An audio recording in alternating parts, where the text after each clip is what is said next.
De relier à l'eau courante mon futur système de régulation de l'engrais hydroponique, j'ai acheté un robinet, un Y, qui va s'interposer donc entre le lave-vaisselle et l'entrée d'eau, qui lui permettra de relier ici. Et quand même, je mets un robinet pour pouvoir fermer le système hydroponique ou quoi où ça marche pas. Et j'ai acheté des joints aussi. Et donc voilà, je vais mettre un joint là, et puis je vais visser. Voilà, on y est. Pareil pour le placement du Y. Souhaitez-moi bonne chance. Étape, j'ai fermé l'eau et j'ai rajouté une bassine en dessous. Maintenant je vais dévisser. C'est dévissé. Maintenant il ne me reste plus qu'à prier à ce que le Y marche bien. Je viens de penser à un truc. Avant de le visser, j'ai plutôt intérêt à mettre le plus de trucs possible ici pour pas forcer plus tard après sur le robinet et risquer des fuites éventuelles supplémentaires. Donc je vais continuer à bosser là-dessus d'abord. Donc avant de continuer, je pensais que j'aurais besoin de ça. Ah oui, pour le robinet. Donc là, le robinet, on voit qu'il est en femelle. Et ça aussi, c'est en femelle. Et donc, je peux pas le mettre direct comme ça. C'est pour ça que j'ai cette pièce intermédiaire que je vais visser là-dedans. Et ensuite, je visserai celui-ci autour. Le problème, c'est que lui, il est très profond. Alors, il faudra mettre peut-être plusieurs joints. Et il faut mettre aussi un joint là-dedans. Et je ne sais pas s'il va se visser jusqu'au fond. On va voir. Déjà, je vais mettre un joint. Si ça suffit pas, il faudra en mettre deux dedans. Et après, je vais le visser là. Juger, il me semble déjà clair, rien qu'ici, que je vais en mettre deux, car sinon ça suffira jamais. C'est fait. Bon, alors je vais mettre la lumière. Bon, là on voit pas, mais bon, ça touche le joint en tout cas au fond. Par contre, je sais pas si ça appuie assez fort, donc il va falloir prendre le risque. Maintenant, je vais aussi mettre deux joints dans celui-là, et après je vais le visser là.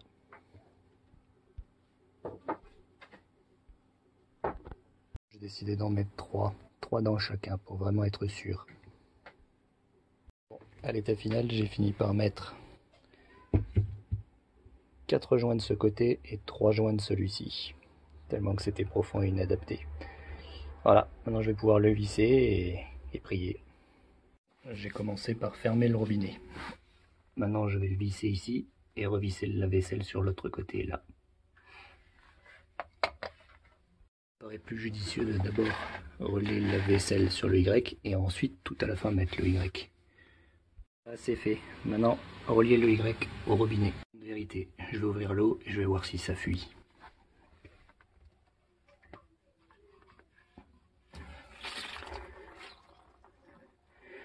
Ça fuit de partout. Ça a l'air de fuir surtout au-dessus, dans un premier temps. Donc je vais resserrer au-dessus en utilisant une clé. Cette clé-là, je vais la mettre à la bonne largeur pour pouvoir avoir un peu de grip. Et je vais serrer fort, mais pas trop. Après avoir tout resserré à la clé, ça arrête de gicler de partout. Reste à voir s'il n'y a pas des gouttes qui descendent successivement. Je vais tout essuyer avec un chiffon et je vais regarder si ça se remouille par la suite.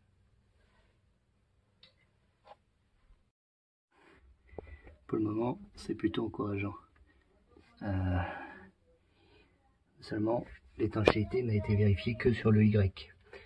Une fois que ce robinet sera ouvert, il y a aussi deux endroits où il peut y avoir des problèmes d'étanchéité ici, là où je vais raccorder le tube en plastique. Il faut faire un essai. D'autant que j'ai jamais utilisé cette technologie, je ne sais pas si ça va fonctionner. Ça serait de tester l'électrovanne en même temps que la jonction. C'est elle qui boucherait le tuyau.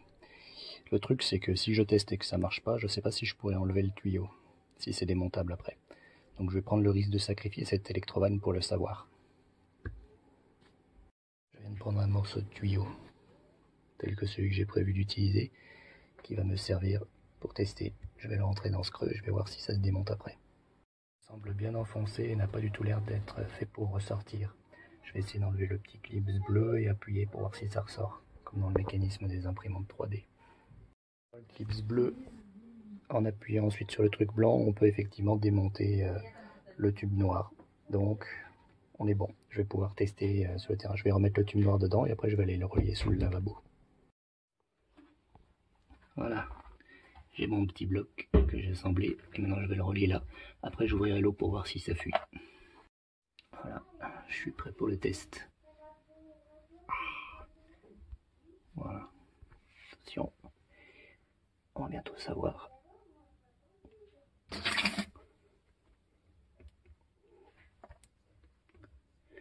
C'est très bizarre, ça a coulé au début, puis ça a arrêté de couler par la suite.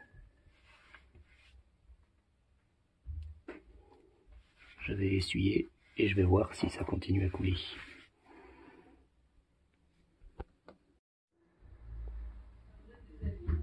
J'ai dû refermer le robinet. Le tube à ce niveau-là s'est remis à couler quand je l'ai essuyé.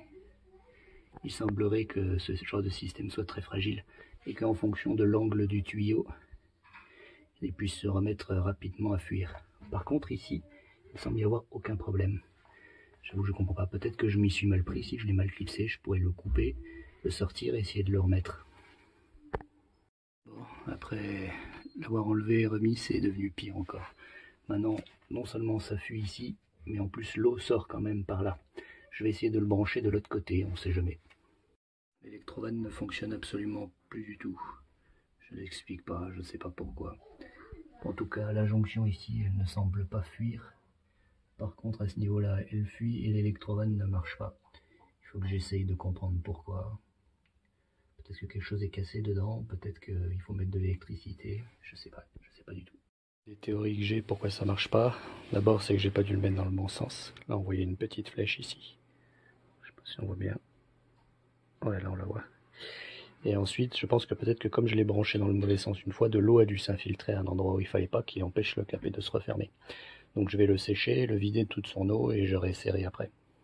La présence de ces ronds derrière, je pense qu'il faut le fixer comme ça sur la planche, en faisant passer les vis par l'autre côté et les faire rentrer dans ce trou. Donc je sais comment les fixer maintenant, ça c'est bien. Observation du mécanisme, je pense que ça fonctionne d'une façon où le tuyau avec la pression finit par se rabattre sur les côtés sur le joint. Donc pour que la jonction se passe bien, il faut que le tuyau soit parfaitement rond. Or le tuyau que j'ai utilisé était un petit peu écrasé à l'endroit où je l'ai rentré, il était un peu plié. Je pense que c'est ça qui a saboté l'étanchéité. D'autant plus évident que le tuyau que j'avais mis avait un côté qui était lisse et un côté qui était plié. Et que le côté qui était lisse, qui était mis dans le côté robinet, donc là où on a le truc blanc où on le met au niveau de l'arrivée d'eau, et ben là j'ai pas eu de fuite. Donc je vais attendre, je vais laisser un peu le système comme ça, le temps de voir s'il n'y a pas des fuites qui se déclarent. Après je referai un essai avec ça, mais en changeant de tube noir pour en avoir un qui est bien des deux côtés, pour le rentrer là-dedans et en le mettant dans le bon sens en espérant que ça marchera. Ça laisse le temps à ce machin de sécher et peut-être de se rabattre correctement. Mettre un peu tous mes composants en place sur la planche. Là, le Raspberry, je vais le mettre par là. Là, le générateur. Là, j'ai prévu 3 ronds pour les 3 pompes péristatiques. Là, j'ai imaginé les 4 trous pour mettre l'électrovanne. Et puis, il me manque encore la carte relais. J'en ai pas. Il faut que j'en achète une. Voilà, donc là, j'ai commencé à tout mettre en place. Le petit carré pour la Raspberry. Là, je pense mettre la lime. Ici, les 4 trous, il faudra les faire pour l'électrovanne. Et puis là, j'ai dessiné 3 ronds où je vais faire des trous pour pouvoir glisser ici les pompes péristatiques. Il me manque juste l'espacement pour la carte relais. Je pense que je vais concevoir des trucs avec l'imprimante 3D pour tenir les tubes un peu et puis pour mettre tout ce qui est électronique un peu surélevé comme ça. Je vais me percer les 3 trous là et les pompes péristatiques rentrent très bien dedans. Voilà, pour être vissées comme ça. Et de l'autre côté, on a la partie électrique. Il faudra que je prévoie des trous aussi pour faire passer les câbles, pour que tout soit devant quand même, qu'on voit bien ce qui se passe. Voilà, donc j'ai fait les trous dans la planche. La pompe péristatique, elle rentre très bien dedans. Il ne restera plus qu'à mettre des vis là et là. Et puis là, relier avec des câbles électriques. Donc je vais rajouter des petits trous au-dessus. Voilà, un peu partout. Et puis là, évidemment, pour ensuite mettre ce machin. Voilà, je viens de visser l'électrovanne. Et maintenant, je vais mettre tous les pompes péristatiques une par une et les visser avec des petites vis dans le bois. J'ai vissé mes 3 pompes péristatiques avec l'électrovanne. Là, on a un côté. Et là, on a l'autre, où je pourrais faire passer les fils dans les 2 petits trous qui sont sous chaque pompe. Voilà, il ne me restera plus qu'à faire fixer le lime le Raspberry, et après peut-être mettre des clips à tuyaux et à fil un peu partout. Et bien sûr la carte relais. Observation, il apparaît qu'il y a encore des fuites, une ici notamment, en haut. Et plausiblement une ici, mais je pense que c'est juste que la goutte elle tombe plus bas. Voilà, ça coule là, puis là. Je vais remettre un coup pour resserrer encore un peu.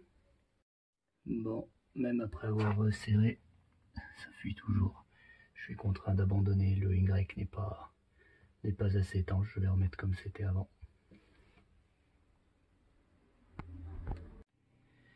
Tous ces échecs sont plutôt difficiles à vivre. Donc l'arrivée d'eau, il faut tout refaire. Et pour ce qui est du Y, la jonction avec l'électrovanne et tout, je sais toujours pas si ça va marcher.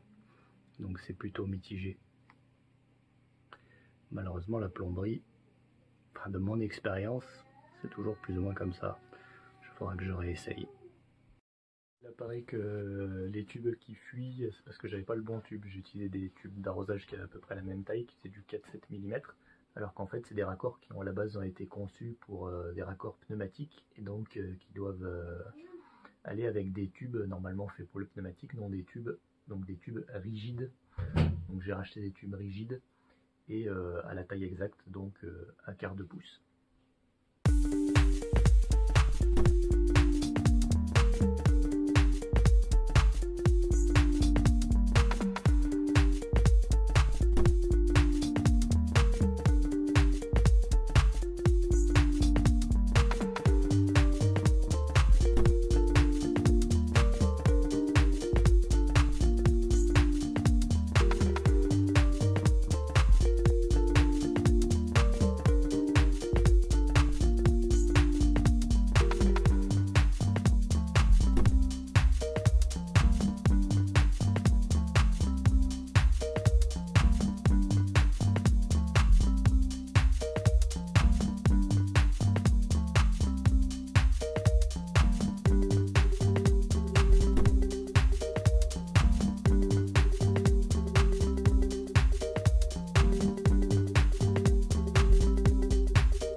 L'impression du boîtier.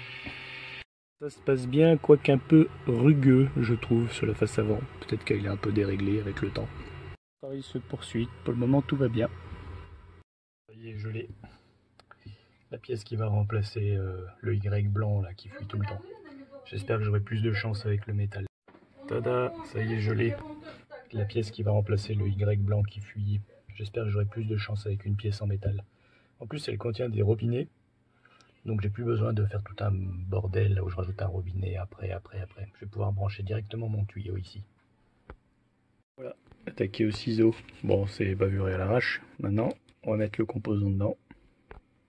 Bon ben voilà, je suis plutôt content du résultat. En plus, comme c'est un peu trop serré, elle tient en force.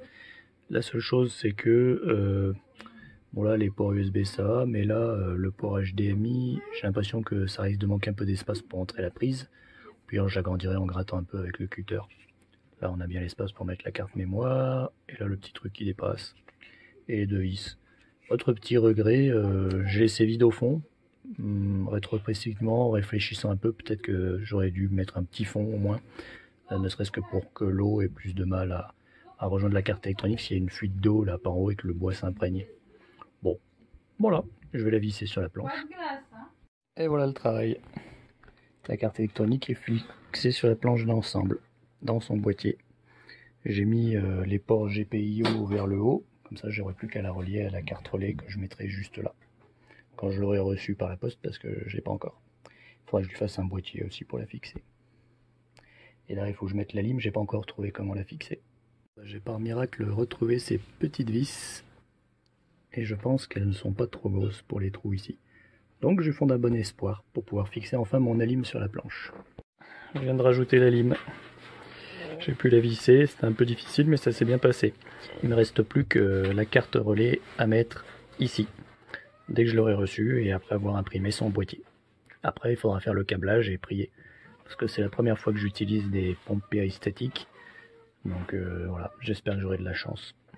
Je vais rajouter une vis là dans le coin supérieur gauche pour être sûr que la plaque tombe pas, même si elle est montée serrée, on ne sait jamais. C'est parti pour le changement. Donc maintenant je vais mettre les 3 joints dans cet embout et je vais le visser là-dessus. Je laisserai le robinet fermé et puis après j'aurai plus qu'à remplacer le tuyau du lave-vaisselle et relier le lave-vaisselle ici. Voilà, monsieur est assemblé. Finalement je vais le mettre de ce côté-là. On est parti. J'ai mis la bassine en dessous, j'ai fermé le robinet, je vais dévisser le lave-vaisselle pour mettre mon Y à la place. C'est vissé. Les 2 robinets sont fermés, donc je peux déjà tester l'étanchéité de la première jonction.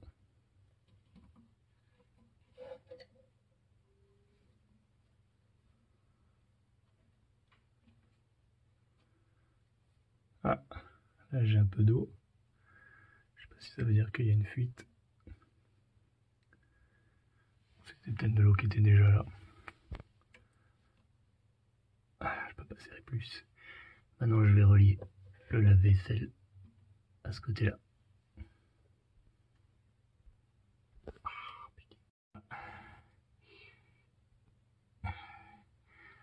Maintenant, je vais ouvrir ce robinet noir et voir si ça fuit pas.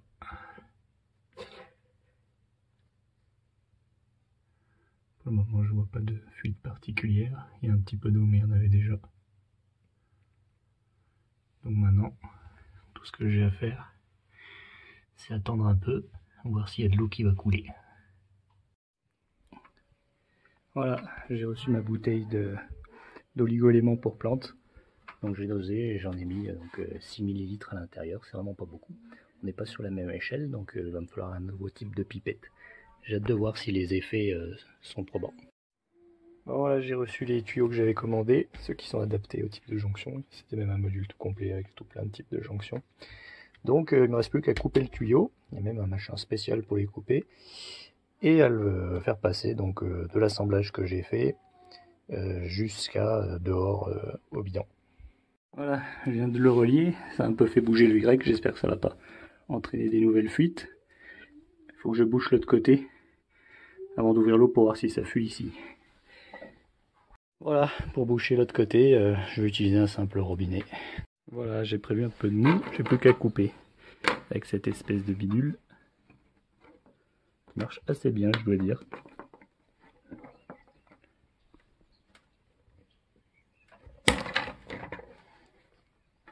Et mettre le robinet. L'heure est venue de voir si ça fuit. Ici, puis là-bas. Attention. Ah.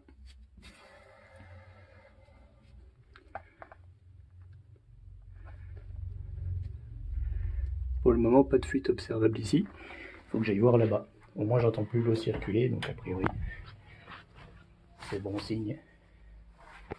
Et ici, pas de fuite. Ça, c'est très très bon. Visiblement, toujours pas de fuite ici non plus. Donc a priori, là, on est bon. Comme pour l'autre côté, il faut attendre d'abord de voir s'il n'y a pas des fuites qui vont apparaître sur le long terme. Donc j'attends. Mais un petit changement tout de même, c'est que pour recharger l'eau, je vais me taper 5 allers-retours avec l'arrosoir. En attendant d'avoir mes pièces pour finir mon système automatique, je peux au moins utiliser le robinet qui est relié à l'eau courante. Ça c'est bien. Malheureusement, premier détail qui n'est pas anodin, c'est que le remplissage est extrêmement long. C'est très long à remplir. Ça, j'espère que ça posera pas de problème quand je ferai mon système automatique. Et voilà, j'ai reçu ma carte relais. Donc je vais la mettre à peu près par là sur la planche. Il me manque plus qu'à faire un boîtier comme j'avais fait pour le Raspberry afin de la fixer. Et ensuite je pourrais faire le câblage donc de la Raspberry à la carte relais, de la carte relais au moteur et à l'alimentation. Il faut aussi que je prévoie un câble et une prise électrique qui part de l'alimentation.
J'ai imprimé ma pièce à l'imprimante 3D que j'avais conçue. Je vais maintenant la visser ici et glisser la carte relais dedans. Peut-être que je devrais d'abord tester de mettre la carte relais dedans pour voir si elle rentre avant de la visser. La carte relais rentre impeccablement. Je mets bien les trous ici pour qu'on puisse faire passer les fils après. Et maintenant il ne reste plus qu'à tout visser. Voilà, c'est fixé. Donc les 3 vis sont à l'extérieur et à l'intérieur. Les 2 vis du haut parce que c'est là qu'on est attaché les fils, et une seule vis ici. Et puis là c'est des petits fils GPIO, ça ne tirera pas trop dessus, c'est vraiment sur les gros fils où il faut que ce soit solide. Donc maintenant je vais passer à la phase de câblage et d'intégration d'une carte mémoire sur laquelle je vais installer Linux dans la Raspberry. Alors comme c'est la première fois que j'utilise tout ça, enfin encore que la carte relais Raspberry je connais bien, je vais procéder par étapes pour bien débugger, pour pas être pris au dépourvu sans savoir d'où vient un bug. C'est-à-dire que d'abord je vais mettre le système d'exploitation dans le Raspberry, le relier aux cartes relais, après tester si les cartes relais sont bien activées par le Raspberry, ensuite relier les moteurs et la valve à la fin. Peut-être aussi il faut que je fasse l'électricité d'abord et que je trouve un adaptateur pour alimenter mon Raspberry pour le tester. D'ailleurs je vais peut-être devoir démonter la vis ici, ou juste amener ma boîte à côté de la télé parce qu'il faut que je le branche à un écran au début pour installer Linux et pour configurer le Wi-Fi pour y avoir accès après en SSH en m'appuyant sur mon ordinateur. On va voir tout ça maintenant. Je viens de couper un fil électrique, je vais le dénuder pour le mettre dans le générateur. Après je vais peut-être passer à la carte Raspberry parce que j'ai pas de prise électrique encore. Il faut que je vienne en acheter une. J'ai dénudé la première gaine, maintenant je vais dénuder chaque fil individuellement. Dénudé. Seulement comme c'est un vieux câble pourri qui marchait plus que j'avais récupéré, et donc j'utilise des petits morceaux à chaque fois, je revérifie avec un voltmètre, enfin un ohmmètre, qu'il y a bien de la conductance entre les deux côtés du fil, sur chaque sous-fil. Comme ça, je suis sûr que le fil est bon quoi, avant de l'utiliser. Voilà, maintenant je vais rentrer les fils donc dans le générateur. On voit les symboles, là c'est les 3 premiers, L, N et un symbole de terre. Donc le noir, le bleu et le jaune. Après il faudra que je mette le noir, le bleu et le jaune au bon endroit dans la prise de l'autre côté. Mais bon, c'est une convention, le noir c'est la phase, le bleu c'est le neutre et le jaune c'est la terre. Voilà, c'est vissé. Tac, je remets la petite gaine et j'ai mon câble. Il restera à mettre la prise de l'autre côté, à dénuder. Maintenant je pense que je vais peut-être voir l'installation de Linux sur le Raspberry. Alors, comment utiliser une Raspberry? D'abord, il faut installer le système d'exploitation sur une carte mémoire qu'on va ensuite glisser dedans. Donc pour ça, je vais sur une page qui explique comment ça marche. Bon, Noobs est un utilitaire, blablabla, blablabla. Installer Noobs, télécharger Noobs, formater votre SD sous Linux, copier le contenu, installer Raspbian. D'accord. Alors, on va voir ça. Qu'est-ce que Noobs, pourquoi l'utiliser? Bon. Ouais, on pouvait l'acheter déjà installé, tant pis, ça va coûter du pognon en plus. Donc voilà, si vous avez acheté un kit de démarrage qui contient une carte SD formatée avec Noobs, vous pouvez également... Bon, moi j'ai acheté une carte mémoire classique, quoi, pas cher. Vous pouvez télécharger Noobs sur le site de la fondation Raspberry Pi. Voilà. Étape 2, formater votre carte SD en format FAT32. Bon, ça c'est facile, hein, je sais comment faire, il suffit d'utiliser un logiciel. Moi je suis sous Linux en fait. 3. Extraire les fichiers de l'archive zip de Noobs. Ouvrez le fichier zip de Noobs que vous avez téléchargé dans l'étape 1. Ouais. Copiez le contenu de l'archive de Noobs sur la carte SD formatée. La carte SD est maintenant prête, vous n'avez plus qu'à l'insérer dans votre Raspberry et passer au chapitre suivant. Bon bah voilà, ça va être fastoche en fait. Alors, donc là je suis sur la page de téléchargement de l'outil. Je vais le télécharger pour Ubuntu. Voilà, je l'enregistre. Il est déjà sauvé. Donc là j'ai plus qu'à aller le chercher, il est là. Donc si je me souviens bien les étapes, c'était d'abord télécharger, ensuite formater en FAT32. Alors pour formater en FAT32, je vais utiliser un logiciel de Linux assez connu qui s'appelle Gparted, je crois. Non, c'est pas ça. Gparted. Non. Bon, je vais aller le chercher manuellement dans système. Alors, je suis dans utilitaire, dans système. Alors, centre d'information, éditeur de partition, voilà, de KDE. Il me demande mon mot de passe. Voilà. Voilà, il est en train de charger.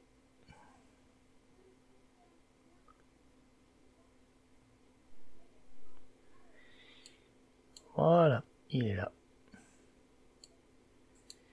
Paquet manquant pour la prise en charge. Aïe, ça pue. Prise en charge, ex-fat utile. Aïe, ça pue vraiment. Ça pue vraiment beaucoup. Alors, moi, celui qui m'intéresse, c'est celui-là, qui est en ex-fat. Donc, je vais lui dire supprimer. Donc là, maintenant, je vais créer une nouvelle partition. Comme partition, je vais choisir du FAT32. Il me semble que c'était ça, FAT32. Ouais, FAT32. Voilà, je lui dis espace libre avant, taille, espace libre après. Là, il va bien tout prendre. Faut que je lui donne un nom quand même. Raspbian. Et je fais OK. Voilà. Et après, appliquer. Exfat, new partition, ouais, on est bon. Appliquer les modifications.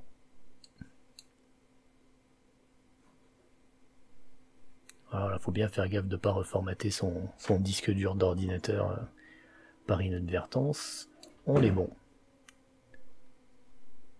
Voilà. Donc ça, je peux quitter.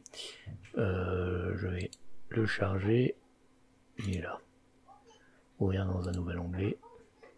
Voilà. Reste bien. Ensuite, il disait extraire les fichiers du zip et les copier dans la clé, je crois. Télécharger ouvrez les zip noob que vous avez téléchargé la DAP 1. Copier le contenu de l'archive noob sur la carte SD formatée. Voilà. Donc déjà, il va falloir que je le dézip. Ah, c'est un point deb. Je m'attendais pas à ça. Est-ce que ça se dézip un point deb? Extraire. Là, normalement, j'ai un nouveau truc. Il est là. Voilà. Est-ce qu'il faut que je dézip un truc là-dedans ou pas? Bon, on va partir du principe que non. Je fais un CTRL-C ici. Et je le mets dans Raspbian. La copie a été effectuée avec succès. Je revérifie la doc pour être sûr que j'ai pas fait de conneries. Télécharger Noobs. Formater en FAT32, c'est bon. Ouvrez le fichier zip de Noobs que vous avez téléchargé dans l'étape 1. Sauf qu'il n'y a pas de fichier zip. Copier le contenu de l'archive Noobs sur la carte formatée. Aïe. Contrôle data. Non, il n'y a rien à faire. C'est un point deb. À mon avis, le tutoriel ne doit pas être à jour. Alors on va essayer de revoir si on peut pas faire différemment. Download for. Sinon ça c'est sudo apt rpi major in terminal. To install Raspberry Pi OS type. Ouais. Si all download option. Operating system, Raspberry, non. Ah. Download. Debian. Ah. Ouais, il va nous faciliter la vie. D'accord, la doc est pas à jour, on comprend rien. Si je fais ça, alors ouais, je vais l'ouvrir avec l'installeur de paquets à la place. On va voir ce qu'il va me proposer. Alors, erreur, la dépendance ne peut être satisfaite. Lib GCC supérieur ou égal à 3. Ils sont chiants avec leur nouvelle version de...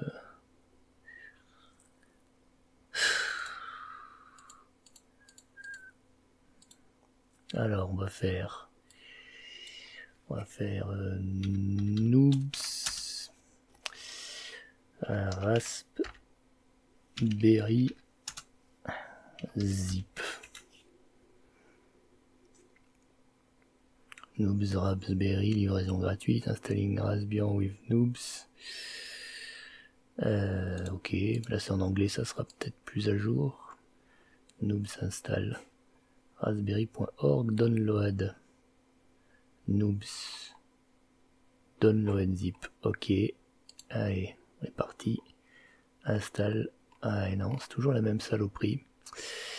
Aïe. Putain, pourquoi ils ont changé? C'était bien avant. Choose OS, choose machin.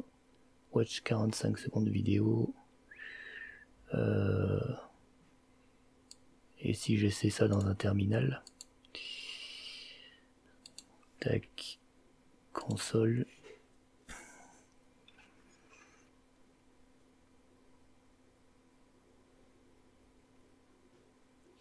Allez. J'espère qu'il va pas m'envoyer bouler de la même façon. Dépendante, impossible de trouver le paquet RPI majeur. Essayez snap install RPI majeur. Bon, d'accord. Ah.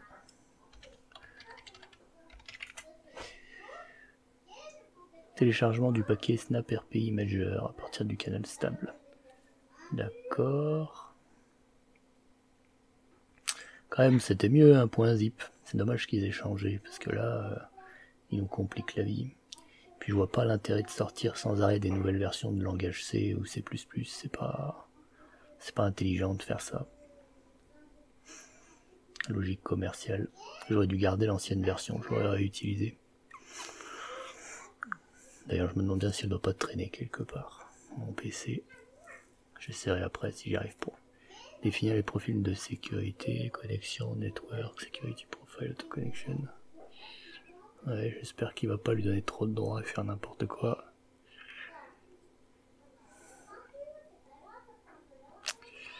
Jeune par Alan Popeye installé. Ok. Est-ce que je peux le retrouver dans mon menu maintenant?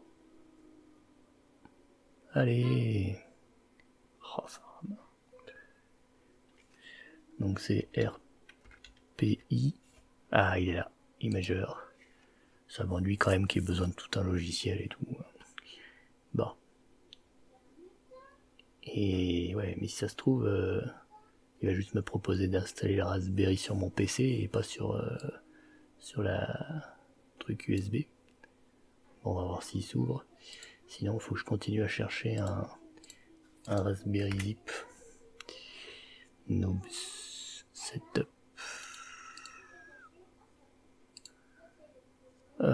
Download.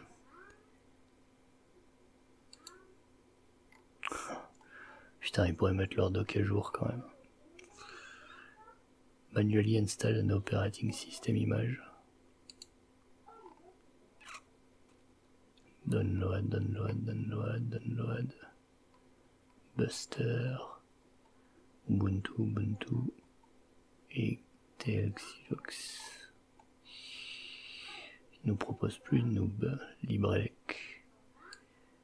Alors, choisir système d'exploitation. Pour le moment, ça a l'air bien. Hein. Donc moi, je vais installer Raspberry. Ah tiens, j'en ai d'autres. Émulation de game. Non, bah, ouais. Pour Debian, ouais, c'est bien ça. Choisir, donc là maintenant, il faut que je choisisse la bonne clé USB. Le Raspbian, j'ai bien choisi là. Générique storage. Écrire. Toutes les données sur le stockage de générique storage de Raspbian vont être supprimées, oui. Le mot de passe. Impossible d'ouvrir le périphérique de stockage. Ah. Alors, qu'est-ce qui se passe? Oui, je vais le débrancher. Ce périphérique peut désormais être débranché en toute sécurité. Là, j'ai bien le bon. Là, il apparaît plus. Ah, putain. Alors, je vais débrancher, rebrancher ma clé USB. Voilà. Là, il est apparu, mais je ne l'ai pas ajouté. Donc là, il apparaît ici maintenant. Donc, il aura le droit en écriture. Donc, je clique là. Générique storage Raspbian. Écrire. Oui. Et voilà, on est bon là. Il est en train de le faire.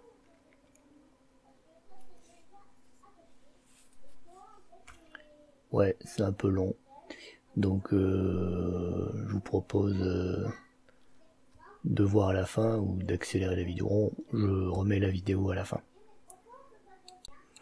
Voilà, donc l'installation vient de se terminer. Vu la façon dont les choses sont passées, j'imagine que ce que je viens d'installer sur la carte micro SD, c'est directement le système d'exploitation, donc il sera lancé directement. Ce qui me fait peur, c'est que je ne sais pas s'il y a un route prédéfini dedans ou quelque chose de ce style. Je clique sur continuer, c'est fini. Par contre, et comme en plus j'ai pas de doc à jour, c'est super. Donc je vais chercher directement l'information. Je vais mettre Raspbian default login, voilà. Ou default root password. Visiblement c'est quelque chose qui est beaucoup cherché. Raspbian default username, PI my life, the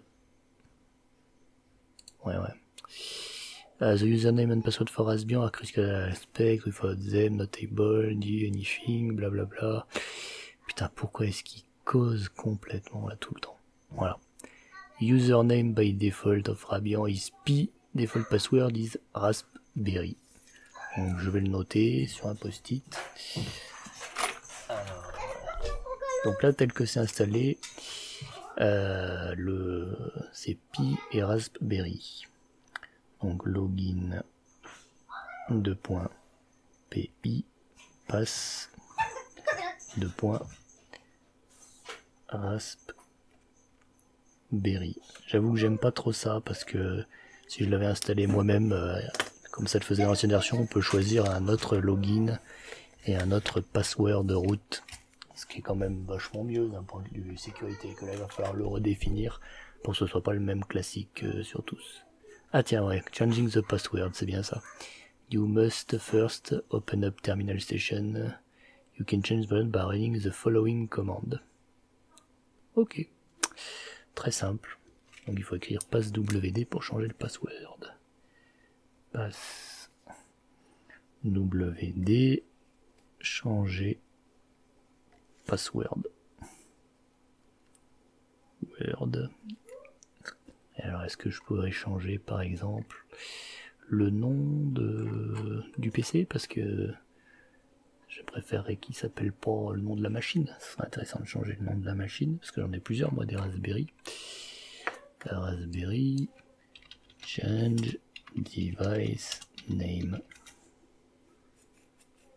How to change your Raspberry Pi host name. Voilà.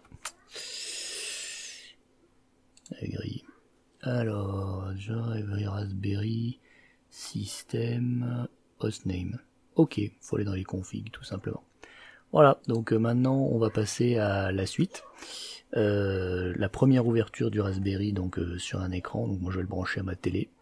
Enfin, d'abord il va falloir réunir le HDMI, tout ça. Et je vais configurer le Wi-Fi et après je pourrai faire tout le reste sur ce PC en SSH. Bon, le matériel à réunir pour utiliser le Raspberry au début quand on n'a pas la possibilité de le relier Internet. C'est un truc qui permet de passer de micro USB à USB normal. Un adaptateur micro HDMI à gros HDMI. Une souris pour USB et un clavier pour USB. Et bien sûr un câble micro USB pour l'alimenter. Je vais amener tout ça à côté de la télé et tout brancher. Petit détail pas anodin que j'ai oublié de préciser, il faut aussi la carte mémoire, il faut la mettre dans le Raspberry. Bon, dans notre Raspberry, la carte mémoire elle va ici sur le côté, donc je vais la glisser, j'ai fait une fente normalement. Voilà. Après, j'imagine que je pousse, je sais pas pourquoi ça coince. Ah. Je pense pas qu'elle soit à l'envers.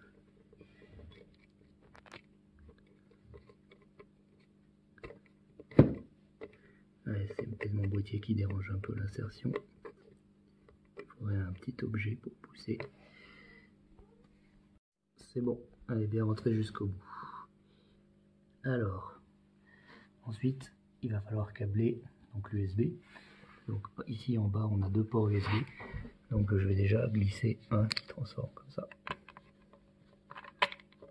Pareil, j'espère que le boîtier ne dérangera pas trop. Si. Non, c'est bon. Donc là, il est glissé. Et là, ça me permet d'avoir un port USB normal pour relier une souris par exemple ou un clavier. Dans mon cas, je pense que je vais plutôt relier le clavier parce que j'ai déjà le système d'exploitation installé, mais peut-être que j'aurai besoin de la souris. Non, je vais laisser la souris, ouais, parce qu'il va peut-être pas me demander de me loguer tout de suite. Après, il y a ça, donc la transformation USB HDMI, et après je relierai ma télé dessus. Donc, je vais brancher ça ici. Voilà, c'est fait. Par contre, je flippe un peu parce que j'ai l'impression que j'ai pas pu le rentrer jusqu'au bout à cause de l'épaisseur du boîtier. J'espère que ça marchera quand même. On verra. Donc ensuite, l'autre port USB micro qui est libre, c'est par là que va être l'alimentation. Moi, je vais utiliser ce câble micro USB que je vais relier à ma Freebox là, qui servira d'alimentation du coup. Donc je vais la relier à celui-ci pour l'allumer. Mais je vais faire ça à la fin. D'abord, je vais relier le HDMI de la PlayStation ici pour le voir sur la télé. Et bien sûr, la souris sur l'USB. Donc ma télé a bien été configurée sur le port HDMI 1 que j'ai bien relié ici à ma Raspberry. Quand je vais allumer la Freebox, je l'ai allumée. Donc maintenant j'ai du jus dans son câble qui est ici. Et maintenant que je vais le mettre là, ça va allumer la Raspberry. J'aurai la souris ici que j'ai reliée donc à mon adaptateur. Et à partir de l'écran, je vais pouvoir configurer les codes Wi-Fi pour qu'elle se connecte au Wi-Fi. Donc maintenant, je branche.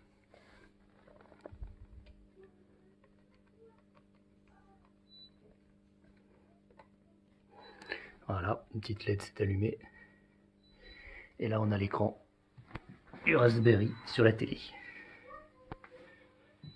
Alors, on a le petit curseur ici qui clignote en haut. Voilà, resize root file time rebooting in 5 seconds. Bon, il a redémarré. Au moins le HDMI fonctionne. J'espère qu'il va pas me redémarrer 50 fois d'affilée.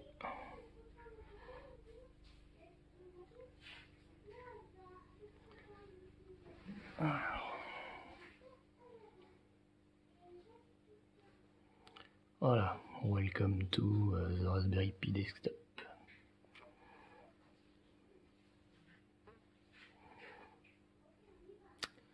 Voilà, donc là il est en train de charger le système d'exploitation. Bon, elle est toujours câblée. Puis là la souris.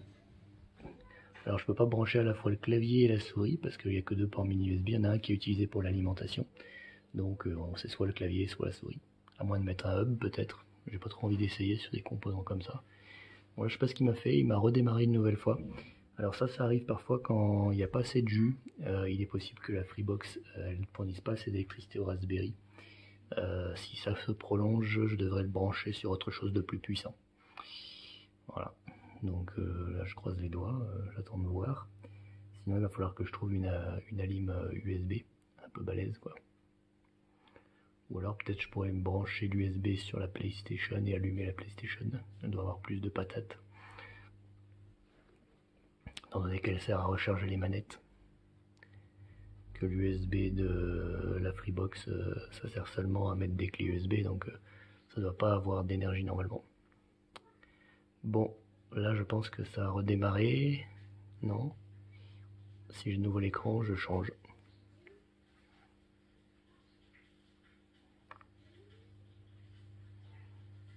Ah, là c'est tout noir, il se passe rien du tout. J'ai toujours une petite LED qui clignote, donc le Raspberry est allumé, peut-être qu'il est en train de charger. Je coupe, je remets quand c'est chargé. Alors la souris vient d'apparaître, tiens, maintenant le bureau. Je bouge ma souris et elle ne bouge pas sur l'écran.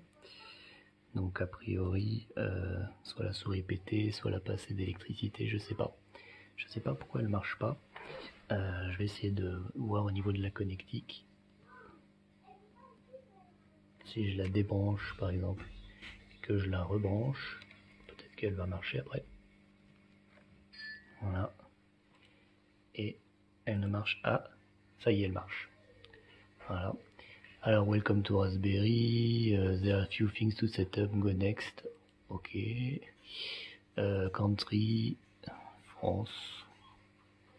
Alors, j'ai pas le clavier, donc je suis obligé d'aller chercher le pays manuellement. France, France, France, France. Langue basque. Ouais, ça aurait été un honneur, mais French. Time zone Paris. Use English language, non. Use English language, next. Ok. Ah. Putain, j'espère qu'il va pas redémarrer. Ah putain. Bon bah, je vous remets quand ça a redémarré. On est revenu en été, manifestement c'était juste un restart intempestif dû à un problème d'alimentation. J'espère qu'il n'y en aura pas d'autres, sinon il faudra vraiment que je change. Et que je m'appuie plus sur la Freebox, mais sur la PlayStation. On va voir, on va voir. Ah. Bon, ce coup-ci il y en a marre, je me passe sur la PlayStation. Je suis recablé sur la PlayStation. J'espère que ça va suffire. Ça a l'air de moins clignoter, la lumière est plus stable. On va voir ça. C'est en train de démarrer. Nouveau problème, j'arrive ni à faire marcher le clavier, ni à faire marcher la souris, maintenant que j'ai branché la PlayStation. Je vais tenter un reboot. Tout au même stade, le reboot a marché. Donc là j'ai la souris. Voilà, j'espère que ça se passera bien.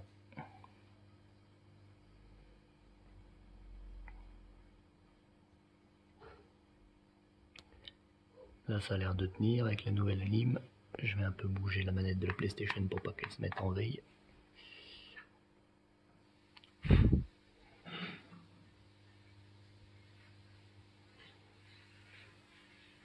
On me demande un nouveau mot de passe.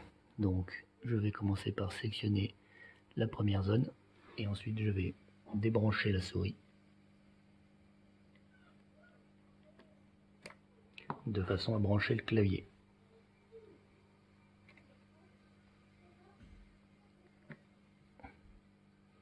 Voilà.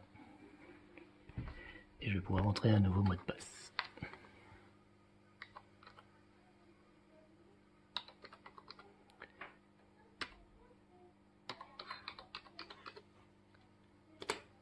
Voilà.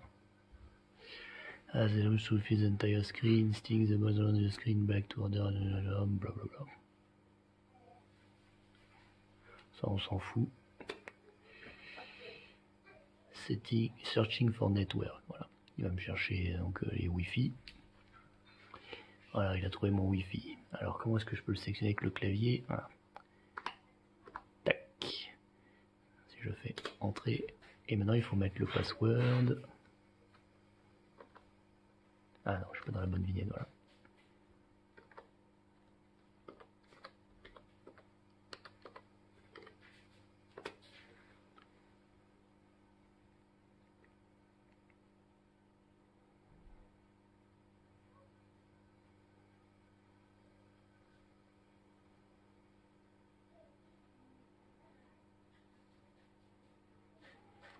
Update software. Alors ça, je veux pas le faire, ça m'intéresse pas. Sous Linux en général, il vaut mieux éviter les mises à jour. Voilà. Merde. Je suis connecté ou pas? Oui, je suis connecté. Non, il faut que je vais aller dans Next. Next. Next. Skip. Voilà. Your Raspberry is now set up and ready to go. Done. Donc, maintenant à ce stade, mon Raspberry, il peut se connecter au Wi-Fi. Donc techniquement, j'ai plus besoin ni du clavier, ni de la souris, ni de l'écran, parce que je vais pouvoir me connecter dessus en SSH. Cela dit, oui, donc je vais tout décabler et je vais aller recabler juste l'USB sur le Raspberry à côté de mon PC. Il faut quand même que je l'éteigne proprement. Donc, alors, logout peut-être, shutdown. Voilà. Donc j'ai fixé la planche avec un mandrin pour la rapprocher de l'ordinateur. Donc j'ai mon câble micro USB. Je mets un côté ici. Et je mettrai l'autre dans un port USB. Alors il faut pas forcément le relier à l'ordinateur, hein. L'idéal ce serait d'avoir un adaptateur USB, mais je l'ai pas encore reçu, alors je vais juste le brancher à un port USB dans mon ordinateur en espérant que ça fera pas sauter les plombs. Voilà. Donc là, tiens, c'est pas rassurant ça. Ah voilà. Donc là ça clignote. Donc là ça démarre. Je vais pouvoir m'y connecter avec mon ordinateur maintenant, en SSH. Donc on va voir comment faire ça. Alors c'est parti. Donc pour connecter en SSH, il faut une console Linux, ou PuTTY, etc. Mais d'abord il faut que je connaisse l'adresse IP de ma Raspberry dans le Wi-Fi. Ah, comme elle n'a pas une IP fixe, j'aurais pu définir une IP fixe et après l'écrire directement, mais je ne l'ai pas fait. Donc je vais essayer de voir si je le trouve là dans les réseaux, en explorant dans mes dossiers. Et là, je ne vois rien. Si je reviens dans le réseau, partage sans bas, ça risque de pas le faire. Ah bah si, là je vois des choses.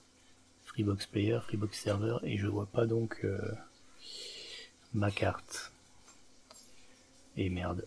Alors est-ce que je peux scanner mon réseau, ou est-ce que je peux tester des trucs genre SSH route 192.168.0 je sais pas 29.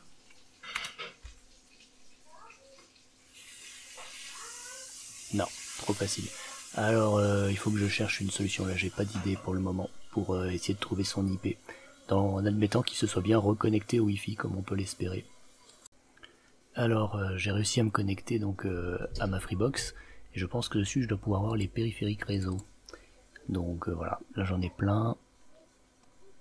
C'est quoi ça? Sichuan AI-Link Technology. Ok, bon. Sony Interactive, Huawei, ça doit être des téléphones. Ça je sais pas ce que c'est, c'est plutôt inquiétant. Ah, ça doit être une webcam. PC, Raspberry Pi. Donc là on a un Raspberry Pi. Le problème c'est que j'ai plusieurs Raspberry Pi. RoboFlick c'est un des Raspberry Pi, donc c'est le deuxième qui fonctionne, donc c'est forcément celui-là par élimination. Si je l'ouvre, adresse MAC, autre, non. Raspberry Pi c'est le nom par défaut, connectivité, joignable, voilà, donc c'est le 192.168.0.27. Donc il ne me reste plus qu'à écrire SSH, je vous fais le zoom, route, comme ça on aura tous les pouvoirs, arrobas 192.168.0.27. Je fais entrer.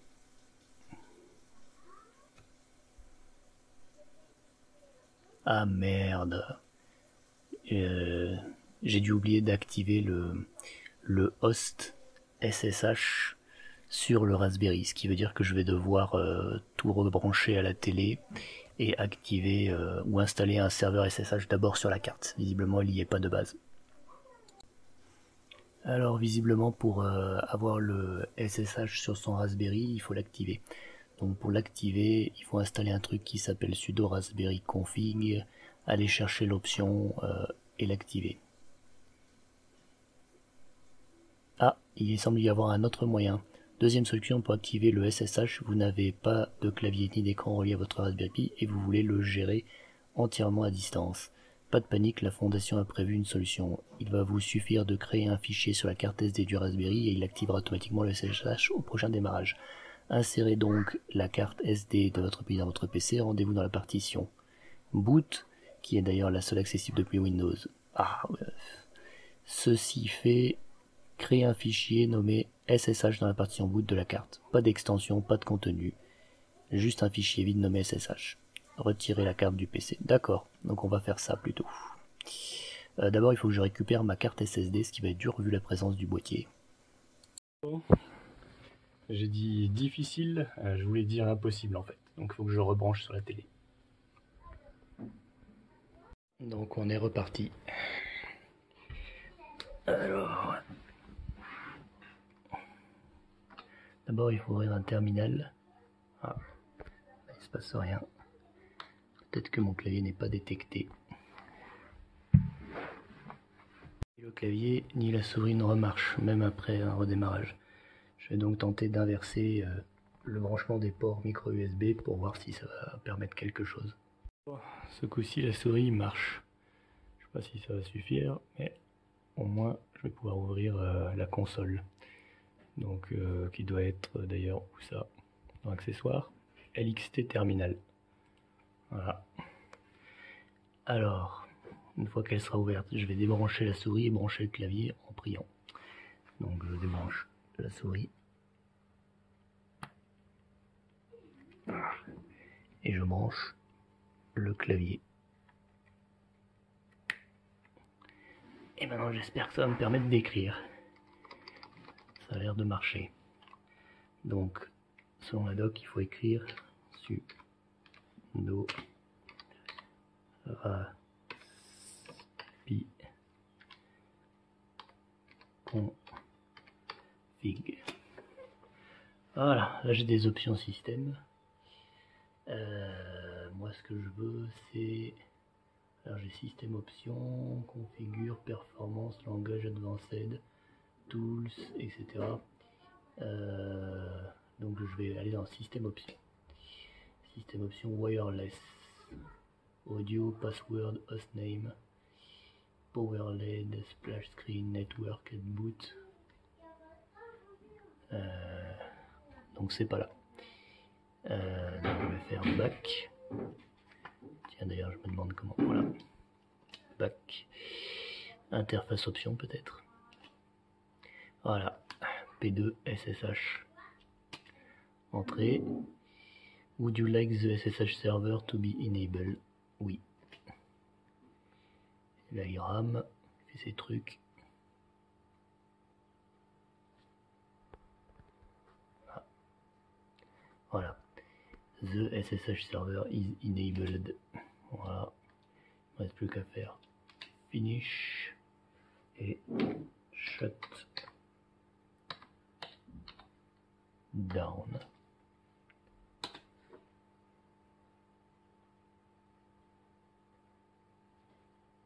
Ah, il me dit shutdown scheduled, mais il se passe rien. Alors je vais tenter avec l'approche avec le menu. Et puis bon bah comme la dernière fois, hein, je sélectionne des connexions et shutdown. Et je vais pouvoir repartir là où j'en étais tout à l'heure. Voilà, maintenant que je suis recablé et après quelques tentatives, donc on peut se connecter. Par contre, on ne peut pas se connecter en route directement, il faut faire sshpi@ c'est l'adresse IP, entrer et ensuite rentrer le password. Et si je fais ça, là, je suis connecté donc à mon Raspberry. Alors je sais pas si je peux faire sudo su pour passer en route. Voilà, je peux passer en route comme ça.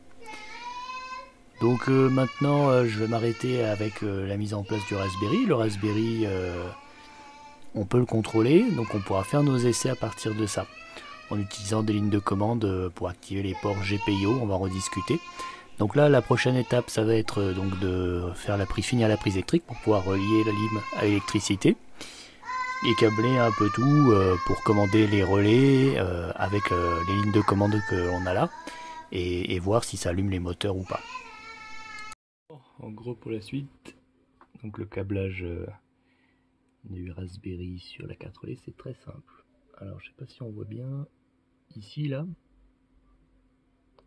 on a des petites tiges. Si on regarde l'écriture en dessous, il y a GND, c'est la masse, et tous les autres, c'est pour commander les interrupteurs de 1 à 8, qui correspondent au relais de 1 à 8. D'accord? Si on regarde sur les relais, ici on voit, voilà, au-dessus, vous voyez, il y a des petites écritures, il y a écrit K1, et on voit un interrupteur, K2, et on voit un interrupteur, etc. Donc, ici, là, la première vis, elles sont par groupe de 3, 3 par interrupteur. C'est là où devra arriver la tension électrique. Il y a une des vis qui devra rester vide, et l'autre qui sera reliée au moteur. Mais ça on verra plus tard. Pour le moment, on veut câbler donc ce qui commande les interrupteurs ici, plus GND. Ici à la Raspberry, on a pareil, on a ces espèces de petites tiges là en haut, tout là. Et celle-ci, il y a des images qui permettent de savoir à quoi correspond chaque patte. Il y en a une qui correspond à GND, il y en a d'autres qui correspondent à ce qu'on appelle des ports GPIO. Et en fait, moi je vais relier les ports GPIO aux commandes des interrupteurs et la masse de la Raspberry à la masse des interrupteurs. De cette façon, la Raspberry pourra contrôler les relais. Alors d'abord, on va regarder l'image, et comme ça, on sait où sont les GPIO, et donc on va relier les GPIO de 11 à 18 on patte ici N1 à N8. Tiens, je vois que le dernier c'est VCC. VCC et ici. Alors lui, on va le relier au VCC qui est là, qu'on voit sur l'image. C'est parti. Alors oui, j'ai oublié de le dire, pour les relier, on va utiliser ces espèces de... Alors, pas celui-là, mauvais exemple. Voilà, ces espèces de petits fils qui peuvent se brancher de patte à patte, que vous pouvez trouver sur AliExpress facilement. Alors, pardon pour le code de couleur, je n'avais pas du tout respecté. Donc là, par exemple, j'ai relié en haut donc la masse et le VCC à la masse et le VCC dans le Raspberry. Maintenant, je vais relier les ports GPIO de 11 à 18. Voilà. Donc là, j'ai mis tous les fils sur les GPIO, de GPIO 11 à GPIO 18. Vous voyez, ça fait un peu dans le désordre. Et maintenant, je vais connecter l'autre côté dans les relais. Ce qui est bien, c'est que comme je les ai mis dans le bon ordre, j'ai plus qu'à brancher la prise, pouf, comme ça, tout s'aligner dedans. Tout a été câblé. Donc là, par contre, on voit que toutes les LED des relais se sont allumées. Ça, c'est très bon, sauf 2. Donc peut-être qu'il y a 2 ports où je me suis trompé, mais on ne peut pas en être sûr avant d'avoir fait la config. Donc maintenant, on va voir si on peut les commander à partir du Raspberry, tout simplement en utilisant la console et en se connectant à SSH. Alors, donc là, je me suis connecté en SSH sur mon Raspberry. Je vais passer en route en faisant sudo su. Et maintenant, pour activer ou non les ports GPIO qui ont activé les interrupteurs, il faut déjà les mettre en mode sortie et pas en mode entrée, et après on peut écrire dedans. Alors par exemple, on va écrire GPIO-G, donc là on passe une commande en bash, mode, là on met le numéro du GPIO, donc moi ça va être pour le premier relais, donc j'ai relié ici, c'est le 11, puisque j'ai dit que je l'ai relié du 11 au 18, donc 11, et je le mets en out. Voilà. Là, il s'est passé quelque chose. On voit que la lumière est plus forte sur le 1. Maintenant, je vais dire que je veux l'éteindre et l'allumer pour voir si ça marche. Donc GPIO-G.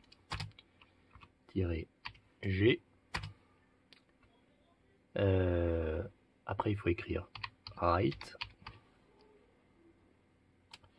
Et enfin, si je mets 0 là, j'éteins. D'abord il faut que j'écrive 11, pardon, pour dire que je fais bien sur le 11. Voilà, maintenant si je mets 0, j'éteins. Si je mets 1, j'allume. Donc là je vais mettre 0, j'appuie sur entrée. Là, pour le moment il ne se passe rien. Donc il était sûrement déjà sur 0. Maintenant je vais faire 1. Et il va sûrement se passer quelque chose. Peut-être même qu'on va entendre un petit bruit.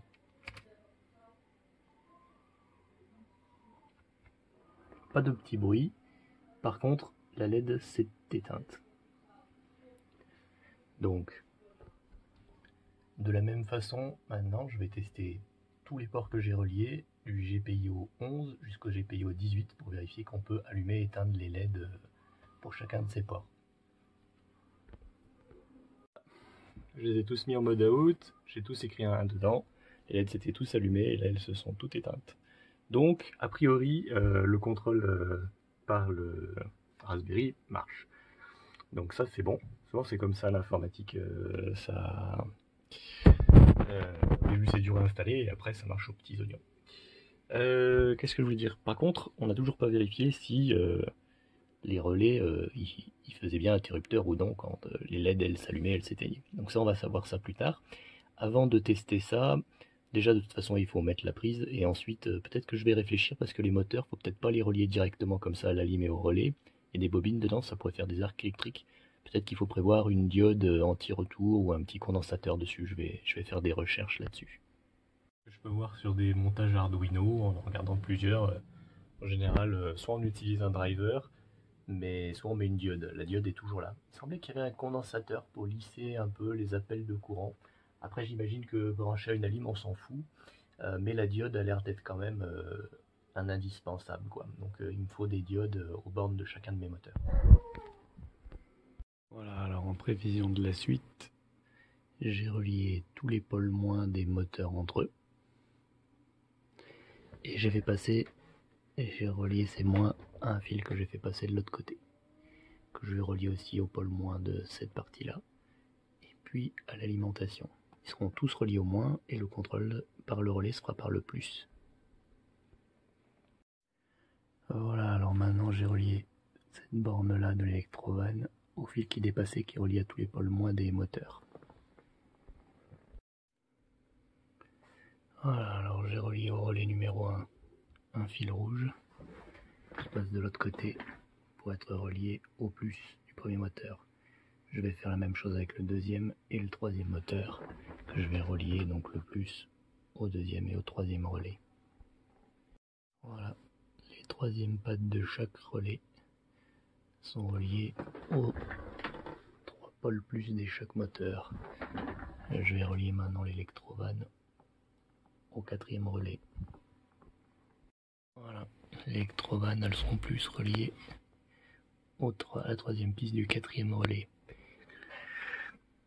Pour la suite, donc, avant d'essayer de relier tout cela au moins, où je vais utiliser sûrement un gros fil, là on voit qu'il me reste 4 relais.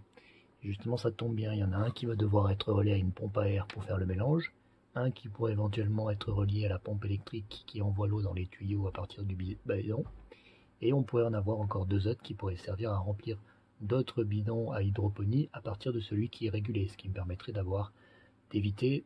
pouvoir éviter d'avoir à mettre un système de régulation par bassin d'hydroponie. Il y aurait en gros un bassin central qui remplirait les autres périphériques. Et pour ça, je vais utiliser ces machins-là qu'on peut acheter aussi sur AliExpress, sur Internet, et relier déjà tous les rouges au relais, et les noirs je les relierai ensemble au fil moins. Voilà, donc là ils pendent, les 4 plus sont sur les relais, les 4 moins sont emmaillotés ensemble, il faudra les mettre avec ceux-là. Et donc maintenant, ce que je vais faire, je pense que je vais les fixer à la paroi, pour pas que quand les fils tirent, ça s'arrache des relais. Pour ça, je peux utiliser... par là, voilà, il y a ça. C'est des espèces de trucs, ça se colle, et après on peut passer un collier dedans pour attacher les fils ensemble. Je vais utiliser ça. Voilà, c'est fixé. Il ne me reste plus qu'à couper le collier qui dépasse. Donc là on a les 4 trucs qui pendent, qui pourront être contrôlés par les relais. La prochaine étape, ça va être de relier toutes les premières pistes des borniers sur les 3 ensemble, puis au pôle plus de l'alimentation. Vous doutez bien que si je me trompe, je l'aurai dans l'os, donc je vais vérifier comment ça marche à l'aide d'un bipmètre, d'un ohmmètre. En gros, c'est très simple. Si je fais se toucher les 2 aiguilles, ça fait bip. Donc là, par exemple, si j'en mets un sur le premier et un sur le troisième, il fait pas bip. Et là maintenant, je vais activer le port GPIO de celui-ci pour voir si ça va faire bip ensuite. Donc, right, sur le 1, tu mets 1. Alors, plutôt 0 peut-être? Ouais, plutôt 0 en fait. Sur le 1, tu mets 0.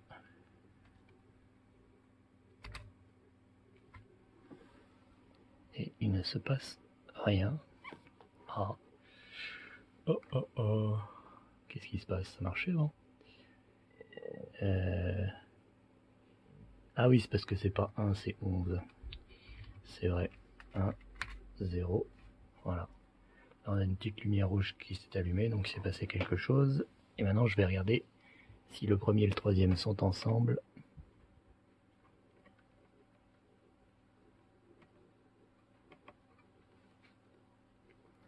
Et ça ne semble pas marcher du tout. D'accord. Dans l'autre sens. Pareil. Et les 2 derniers. Pareil, il n'y a rien. Les 2 premiers.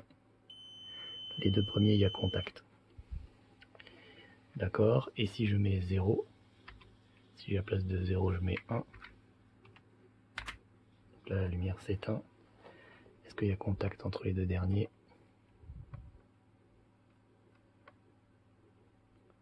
Entre le premier et le dernier.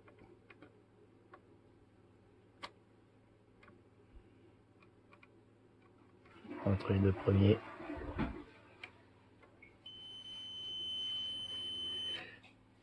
Ah, il y a contact entre les 2 premiers ici.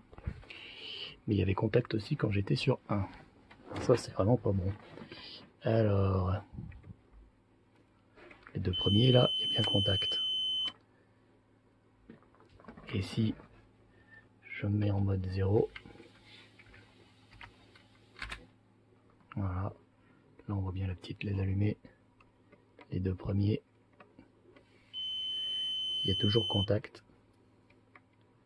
les 2 suivants, pas contact, le dernier et l'avant-dernier, pas contact, les 2 premiers, oui, contact on l'avait déjà eu, zut, il y a un problème, c'est comme si quoi, ça ne changeait rien. Je vais devoir faire plein d'essais pour essayer de trouver l'énigme. Voilà, l'énigme a été résolue. Donc en fait, là, vous voyez, il y avait 2 câbles que j'avais oubliés, qui se branchent ici sur le bornier. Le premier et la troisième borne, qui devraient respectivement se relier au VCC 5 volts du Raspberry, qui se situe du coup ici, à côté du premier et le deuxième, en s'apercevant sur l'image. Et là, le vert qui doit s'être relié aux grandes du Raspberry, enfin qui puisse alimenter les relais. D'ailleurs, on se rend compte que si là on change, par exemple si je passe à 0, au moment où j'appuie, on va entendre un tic. Voilà. Ce tic, c'est le relais qui s'est déplacé.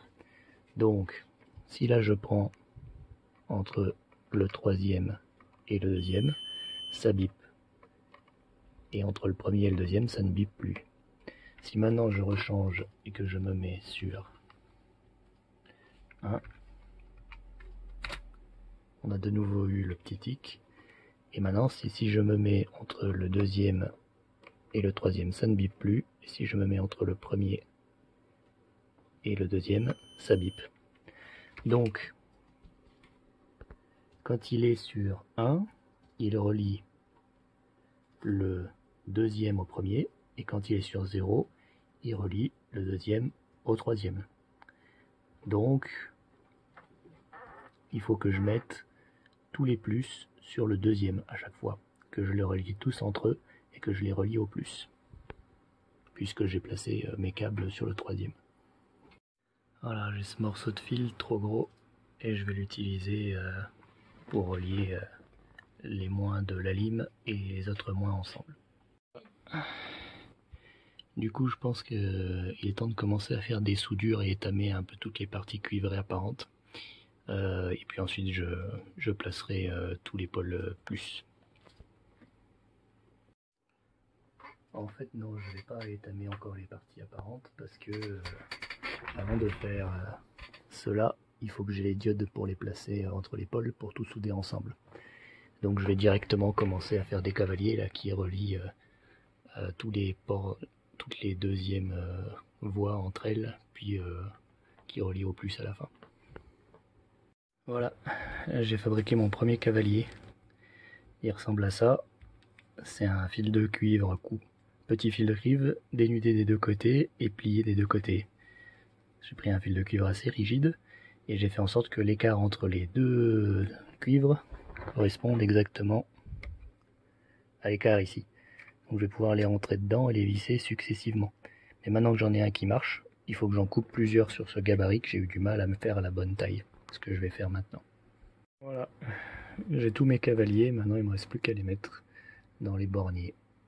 Le moins qu'on puisse dire, c'est que ça ne se passe pas très bien, donc j'ai finalement coupé cette partie du boîtier pour accéder plus facilement. J'ai l'impression que mes borniers sont trop gros pour qu'on puisse en mettre deux dans le même trou, donc ça va être pas mal compliqué.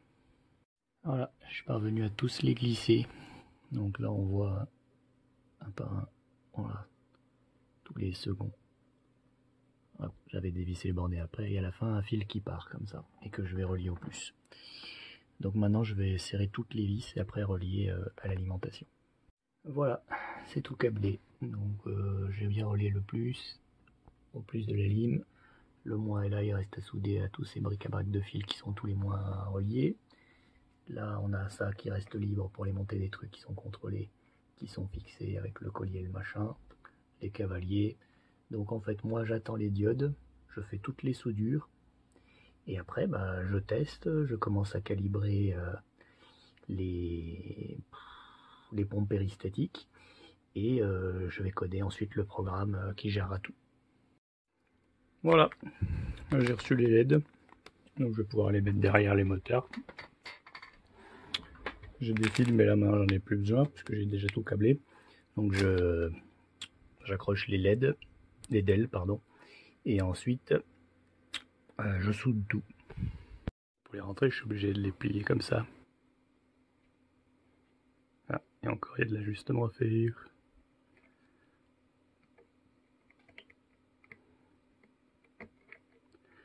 Voilà. Donc faut pas que ça puisse aller du plus vers le moins. Donc là je l'ai pas mise dans le bon sens. Faut plutôt la mettre comme ça.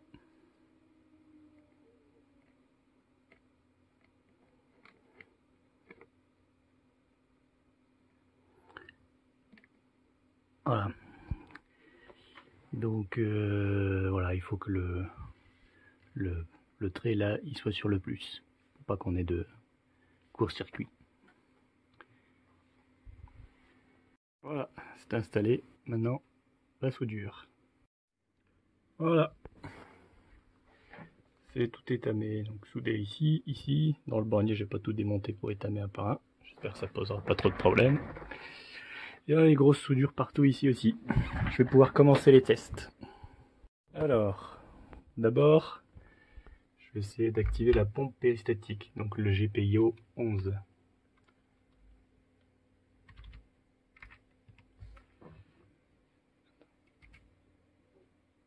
Ah, non, il faut d'abord que je relie la prise à l'électricité.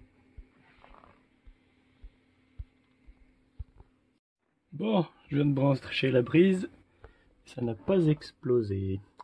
Donc on a une petite LED ici. Maintenant je vais essayer d'activer le GPIO 11. Donc pour l'allumer, c'est de mettre sur la position 0 et pas la position 1. Parce que c'est inversé. Donc là, je le sens vibrer. Donc il marche. Je rééteins. Maintenant, la deuxième pompe péristatique. La 12. Ah, celle-ci on la voit bien tourner. Ça fait pas comme l'autre. C'est bizarre. Je vais revenir à l'autre du coup parce que je suis un peu inquiet.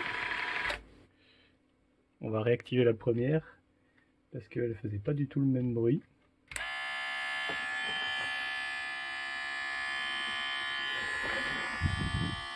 Est-ce que ça tourne?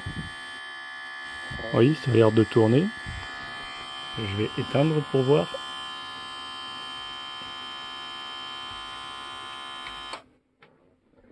Et là c'est bien huilé. Donc le moteur tourne, mais à l'intérieur ça fait pas le même bruit. Alors j'ai envie de démonter pour voir dedans, mais je vais pas le faire. Je testerai avec des liquides et si ça marche pas avec des liquides, je démonterai. Je vais tester la troisième pompe péristatique maintenant, celle qui correspond au GPIO 13. Pareil, elle fait le même bruit. Aïe, c'est plutôt inquiétant. Je vais l'éteindre. Voilà. Maintenant, on va voir l'électrovanne. J'espère qu'il fallait pas mettre une résistance ou un truc du genre relié. On va bientôt le savoir. On a le petit bruit. Et on a le petit bruit pour quand ça se ferme. Voilà. Bon, les autres, on suppose qu'ils fonctionnent. Je vais me réactiver un coup de la pompe, la première. Et voilà. Là, on voit que... Alors, je sais pas si on le voit. On voit que les trois rouleaux ne tournent pas, vous voyez. L'arbre ici, il tourne entre. C'est que l'arbre au camion qui tourne. Ça ne fait pas tourner les roues, donc celle-ci n'est pas fonctionnelle. Il va falloir la démonter. Alors voilà l'intérieur. Je peux dire que c'est pas très rassurant. Il n'y a rien. Il y a juste trois rouleaux et ça. Et puis l'arbre, il devait glisser entre. Alors je sais pas s'il manque une pièce à l'intérieur ou si les autres sont foutus pareil et que c'est pas assez serré. Enfin, je vois pas ce que je peux faire pour le réparer. Alors, la deuxième pompe est faite exactement de la même façon, mais elle marche. Je ne me l'explique pas du tout. Alors ça y est, sans aucune raison apparente, la une marche. Donc un coup ça marche, un coup ça marche pas. Ça n'a pas l'air d'une fiabilité exceptionnelle.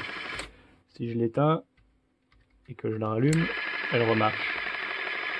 Si je l'éteins, que je la rallume, elle marche toujours. Si maintenant j'essaye la 2, elle marche toujours après avoir été démontée et remontée. Et maintenant la 3.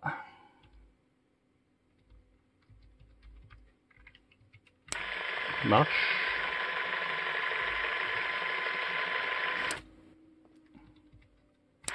Marche toujours. Bon, je ne me l'explique pas. Enfin bon, si maintenant elle marche toutes et tout, à chaque fois, tant mieux. Mais quand même, je suis pas très rassuré par la façon dont fonctionne le système. L'arbre directement sur les rouleaux pour les faire tourner. Voilà, il n'y a pas une dent, il n'y a rien pour coincer le truc. C'est vraiment très très sommaire et plutôt inquiétant, quoi. C'est l'élasticité en gros du tuyau qui doit suffire à tendre assez le rouleau sur le machin pour que ça marche, quoi. D'ailleurs là je viens de tirer sur le tube, ça se trouve ça va plus marcher. Si par exemple j'allume le 1, non ça marche. Là je vais allumer le 2 en même temps. Et le 3 en même temps.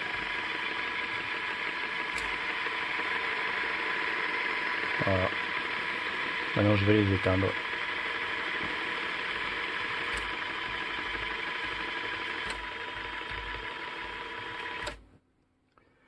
Ok. Bon bah ça m'a l'air tout bon, on va pouvoir faire les premiers essais pour le calibrage. Pour notre premier essai, on a un pot de je sais pas quoi rempli d'eau, une éprouvette pour mesurer le débit. On va relier, je vais aller chercher des petits tubes, je vais les mettre là et là. Un qui va aller dans l'éprouvette, un qui va aller dans le truc. Et puis je vais l'activer, je vais voir combien de temps il met pour remplir 100 ml. Alors ça sera pas un ajustement final parce que bah quand on sera en situation réelle, peut-être le pot il sera pas à la même hauteur, donc ça va changer le débit. C'est plus pour avoir un ordre de grandeur, quoi. Voilà, tout est en place. Bon, j'espère que ces tubes se plient pas. Donc maintenant je vais le lancer pour le premier essai, là, le crash test numéro 1. Je sais pas du tout ce qui va se passer, j'ai jamais utilisé cette technologie. Et c'est parti. C'est parti. Ah, ça y est. Là on voit le niveau d'eau monter, là ça vibre, et là ça descend. Bon alors ça monte très lentement, ça vibre, qu'est-ce que ça bouge?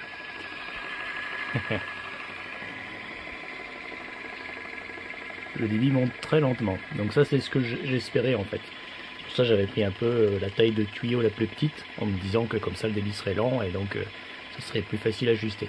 Il vaut mieux que ce soit très lent plutôt que très rapide, pour mon application, puisque en fait... c'est pour recharger un bidon hydroponie, on n'est pas pressé, c'est un truc qui va se passer une fois par semaine, on a la journée pour le faire, donc voilà. Qu'est-ce que ça bouge? Ici surtout là. Bon, je vais arrêter, je vais faire l'essai, je vous dirai combien de temps ça met pour faire 100 ml. Après 3 essais successifs, il a fallu à chaque fois 1 minute 40 pour remplir de 100 ml. Exactement. Une répétition excellente, à la seconde près. Donc ça c'est super. Maintenant ce que j'ai envie d'essayer, c'est de mettre le pot plus bas. Pour voir si ça a une influence sur le temps. Donc j'ai mis le pot dans un tiroir, plus bas. C'est pas aussi bas que ce que j'aurais voulu, mais bon, le tube il a une longueur limitée. Tiens d'ailleurs, il a tendance à se plier là, faut que je fasse gaffe. Mais là du coup il sort, bon je vais devoir le remonter. Finalement j'ai fait comme ça. Tant pis, le tuyau sera un peu courbé, on va voir si ça change quelque chose. Le temps est exactement le même quand le pot est plus bas. Ce qui est logique, hein, puisqu'on a affaire à un moteur à courant continu. Les moteurs à courant continu ont une vitesse fixée par la tension et le couple fixé par le courant. Si je change la différence de hauteur, je vais augmenter le couple au niveau du moteur, mais il tournera toujours à la même vitesse. Comme le débit est imposé par la vitesse, le débit ne change pas quelle que soit la différence de pression. En tout cas, jusqu'à ce que le moteur n'arrive plus à suivre. Que l'appel de courant fasse cramer la lime. Donc ça c'est logique. Ce qui est intéressant c'est que 1 minute 40 pour 100 ml, ça fait 100 secondes pour 100 ml, ça veut dire que ça fait exactement 1 ml par seconde. Donc c'est très pratique pour les calculs et en plus ça marche bien. Maintenant je vais tester les deux autres moteurs pour voir s'ils ont exactement les mêmes caractéristiques. C'est parti, crash test pour le deuxième moteur. Le 12.